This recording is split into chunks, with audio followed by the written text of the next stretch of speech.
দুর্গাপুরের আনন্দবিহার আবাসনের একটি পরিত্যক্ত কোয়ার্টারের ভেতর থেকে উদ্ধার থরে থরে সাজানো ত্রাণ সামগ্রী। কাঠগড়ায় রাজ্যের পঞ্চায়েত তথা গ্রাম উন্নয়ন ও সমবায় দপ্তরের ভারপ্রাপ্ত প্রাক্তন মন্ত্রী প্রদীপ মজুমদার। বিজেপির কর্মীদের অভিযোগ, বুধবার তারা দুর্গাপুর ইস্পাত টাউনশিপের আনন্দবিহার এলাকায় কিছু তৃণমূল কর্মীকে দেখতে পায় একটি পরিত্যক্ত কোয়ার্টারের ভেতর ঢুকতে। এরপর তাদের জিজ্ঞাসাবাদ করতেই এলাকা থেকে চম্পট দেয় তারা। এমতো অবস্থায় ওই পরিত্যক্ত কোয়ার্টারের দরজা খুললে থরে থরে সাজানো সরকারি ত্রাণের সামগ্রী লক্ষ্য করা যায়।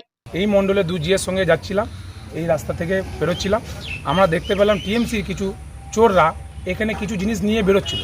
তা তাদেরকে আমরা তাড়া করে ভাগালাম। তারপরে আমরা জানতে পেলাম যে এখানে এই চেয়ারম্যান আছে, এসবিসি চেয়ারম্যান আছে, তাদের নাকি গোডাউন, যে পাবলিকের সম্পত্তিগুলো চুরি করে এই গোডাউনে ভরতো।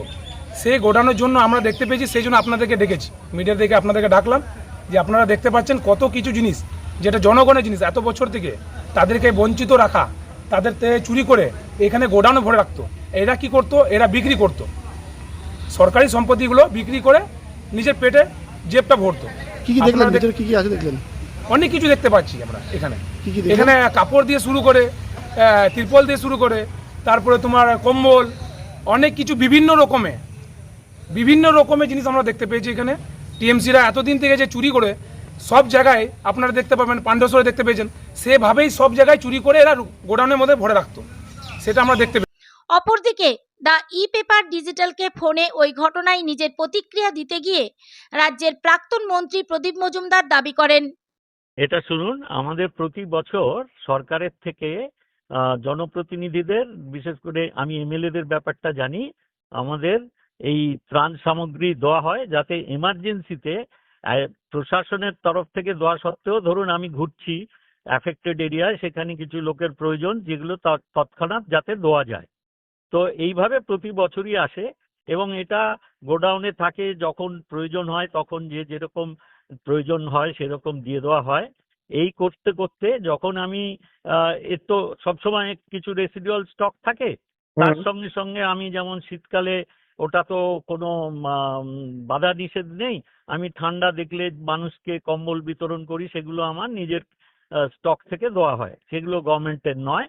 তো এই সবই গোডাউনে থাকে। তো আমি নির্বাচনে পরাস্ত হওয়ার পরে আমি ডিএমকে একটা লিখি যে দেখো আমি তো আর এমএলএ নেই, অতএব এইগুলো যেগুলো সরকার থেকে এসছে বা মুখে বলেছিলাম, তুমি যদি চাও আমার নিজস্ব কিছু আছে কম্বল টম্বল, সেগুলো আমি দিয়ে দেবো। তা এখন এগুলো যেগুলো কিভাবে আমি ফেরত দেবো সরকারকে, তোমরা কিভাবে কালেক্ট করে নেবে আমায় জানাও, যদি কাকে অ্যাপ্রোচ করব আমি ব্যবস্থা করব। তখন উনি বলেন যে স্যার আমি খোঁজ নিয়ে নিই, আমি খোঁজ নিয়ে আপনাকে জানাবো। তারপরে উনি 2 তারিখে একটা আমাকে ইয়ে পাঠান, না 3 তারিখেই মনে হয়, উনি 3রা জুন আমাকে 2 তারিখে গভর্নমেন্ট অফ ওয়েস্ট বেঙ্গলের ডিজাস্টার ম্যানেজমেন্টের থেকে একটা অর্ডার বেরোয় যে প্রাক্তন ইয়েদের কাছ থেকে যেসব মানে আনডিস্ট্রিবিউটেড যা ত্রাণ মেটেরিয়াল আছে সেগুলো তোমরা ফেরত নিয়ে আমাদের স্টকে নিয়ে আমাদের জানিয়ে দাও, ঠিক আছে? আর উনি ডিএম ওই কপিটা পাঠিয়ে আমায় বললেন আপনি একটু এসডিও কে অ্যাপ্রোচ করুন। আমি 3 তারিখেই এসডিও কে চিঠি লিখি, যে চিঠির নকল আপনাকে পাঠিয়ে দিচ্ছি। সেই চিঠি উনি রিসিভ করেন। তারপরে আমার সঙ্গে ওনার 4 তারিখ এবং পরবর্তীকালে আরো একদিন কথা হয়েছে।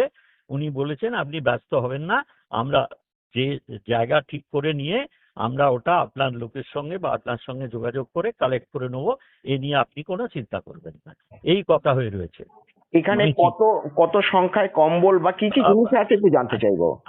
দেখুন, ওখানে তো ফর্মাল গোডাউন, আমি কখনো ওখানে যাইনি, সেইভাবে তো নেই। তবে আমার ধারণা 500-র ওপর ট্রিপল থাকতে পারে।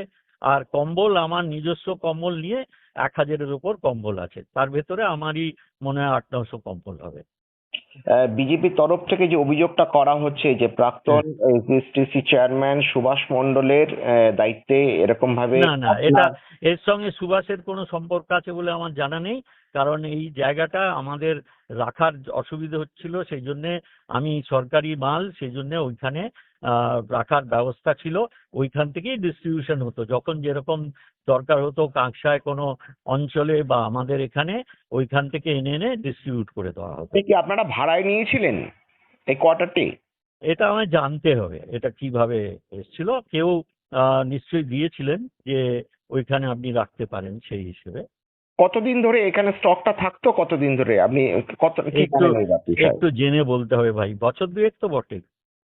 মানে এই স্টকটা, এটা তো রোলিং স্টক, বুঝতে পেরেছেন? প্রত্যেক বছরই তো আসে দুবার করে। এবং আমি যেরকম প্রয়োজন কিনি, এই কম্বল টম্বল, সেগুলো ওখানেই থাকে, ওখান থেকে নিয়ে আমরা ডিস্ট্রিবিউট করি।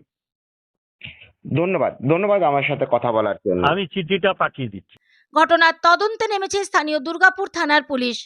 দুর্গাপুর থেকে তন্ময় দাসের report, the e paper digital.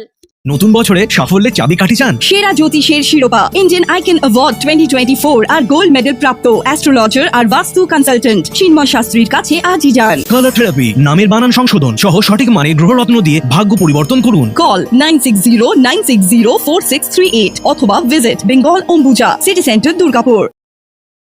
DSMS, a premier management college in Durgapur. Admission open for hotel management, hospital management, tourism management, BBA, BCA and nursing. Excellent training and placement assistance. Join now. DSMS, gateway to success.